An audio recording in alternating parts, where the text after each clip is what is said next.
हरे कृष्णा सज्जनों, मेरा नाम साधना है और मैं उत्तराखंड के केदार घाटी से हूँ। सज्जनों, मैं अपने साथ हुई भगवान की लीलाओं का अनुभव आपके साथ साझा करती हूँ। आज इसी क्रम में भगवान की यह लीला है। यह लीला 8 दिसंबर 2021 की है और दिन है बुधवार।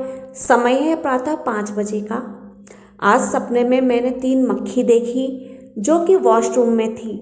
लेकिन सुबह जब मैं 5 बजे गई नींबू पानी पीने से पहले नित्य दिन के अनुसार ही कृष्ण राधा जी को मैंने प्रणाम किया। उसी समय माँ दुर्गा प्रकट होकर मुझे दर्शन देने लगी और उनके दर्शन में केवल वे कमर तक ही दर्शन दे रही थी और उनके दर्शन में उनकी भुजाएं भी त्रिशूल वाली 2 भुजाओं के अतिरिक्त सभी भुजाएं भी कोहनी तक ही दिख रही थी। उन्होंने इस दर्शन में 2 भुजाओं के करों से मध्य में त्रिशूल को टेढ़ा पकड़ रखा था। दुर्गा माता का रूप अत्यंत सुंदर था। ऐसा अद्वितीय रूप था कि व्याख्यान करने में असमर्थ हूँ। उन्होंने नथ मीडियम साइज की पहनी थी। साड़ी गहनों का रंग हरा था, घास वाला हरा था। उसमें नग सफ़ेद थे। वे मुझ पर नहीं देख रही थी, वे नटखट अंदाज में नीचे की ओर तिरछी शरारत भरी नज़रों से देख रही थी और जो मुखार बिंदु है उसे भी वह ओंठों को खोलकर आधा से आकार में नटखट भावभंगिमाएं बना रही थी। गणेश जी भी मेरे साथ, कान्हा जी भी और हनुमान जी भी मेरे साथ नटखट लीलाएं करते रहते हैं। और कहते हैं महाराज दीपक पुंडित जी कि जो भगवान बलभद्र प्रभु अर्थात लक्ष्मण जी शेषनाग प्रभु जी के अवतारी पुरुष हैं, वे कहते हैं कि हरि अनंत हरि कथा अनंता, और जो नटखट भक्त होते हैं उनके साथ वे नटखट लीलाएं रचते हैं और जो गंभीर भक्त होते हैं उनके साथ वे गंभीर लीलाएं करते हैं। मैं सोचने के लिए इतनी विवश हूँ कि क्या मैं इतनी नटखट हूँ। और जो 3 मक्खियों को मैंने स्वप्न में देखा था कि वे वॉशरूम में हैं। जब मैं 5 बजे के बाद वॉशरूम में गई तो मेरी नज़र दीवार पर गई जहाँ एक मक्खी बैठी हुई थी।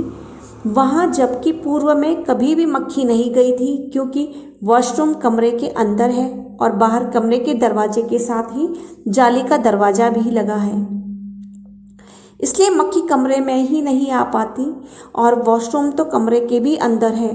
पूर्व में कभी भी वॉशरूम में मैंने मक्खी नहीं देखी। आज स्वप्न में मैंने 3 मक्खी देखी तो एक मक्खी वॉशरूम में देखकर मैं पूर्व की घटना को याद करने लगी, जब 2 बार पूर्व में सत्य स्वप्न वॉशरूम के हुए थे। आज जब स्वप्नानुसार मुझे मक्खी वॉशरूम में दिखी तो मैंने सोचा यह तो दीवार पर है, थोड़ी देर बाद स्वतः ही उड़कर बाहर चली जाएगी। लेकिन फिर मुझे लगा कि यह यहीं मर तो नहीं जाएगी। इसे ठंडा भी बहुत लग रहा था, क्योंकि वह ठंड के मारे जरा सा भी नहीं उड़ पा रही थी। थोड़ी देर बाद मुझे वह मक्खी नहीं दिखी। मैं नहा कपड़े धोकर बाहर आ गई। जब स्वामी जी नहाकर बाहर आए तो वे उस मक्खी को बाहर धूप में रखने लगे जहाँ मैं धूप सेक रही थी। मैंने स्वामी जी को मक्खी के स्वप्न के विषय में नहीं बताया था। स्वामी जी ने मक्खी को धूप में रखते हुए कहा कि यह मक्खी ठंड से वॉशरूम में मरने लग रही थी, पानी में भी भीग गई, ठंड से इससे उड़ा भी नहीं जा रहा। थोड़ी देर तक, आधा घंटा तक वह मक्खी एक ही स्थान पर बैठी धूप सेकती रही। फिर वह थोड़ी दूर पर उड़ी और फिर अंत में उसने जब लंबी उड़ान भरी तब मुझे बहुत प्रसन्नता हुई। स्वप्न भी बार बार याद आ रहा था। मैं यह छोटी सी बात इसलिए लिख रही हूँ इसलिए बता रही हूँ क्योंकि इसका मुझे स्वप्न हुआ था।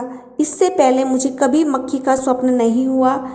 मुझे हंसी आ रही है क्योंकि कान्हा जी कहते हैं कि यह सभी भावी घटनाओं को मेरी कुल देवी भगवती मुझे दिखाती है।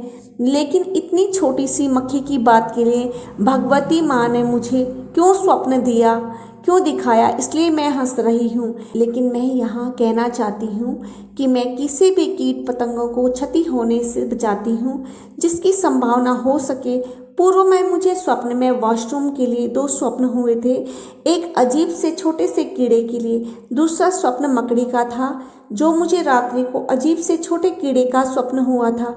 अगली सुबह को मुझे ठीक वही स्वप्न वाला कीड़ा वॉशरूम में दिखा जिसे मैंने एक पेपर से उठाया और बाहर जमीन वाले भाग पर उससे सुरक्षित रख दिया। दूसरा स्वप्न जो मकड़ी का था, रात्रि को स्वप्न में आया कि वॉशरूम के भीतर एक मकड़ी पड़ी है। जब मैं वॉशरूम में गई तो मैंने मकड़ी को टॉयलेट सीट के अंदर पड़ा हुआ देखा।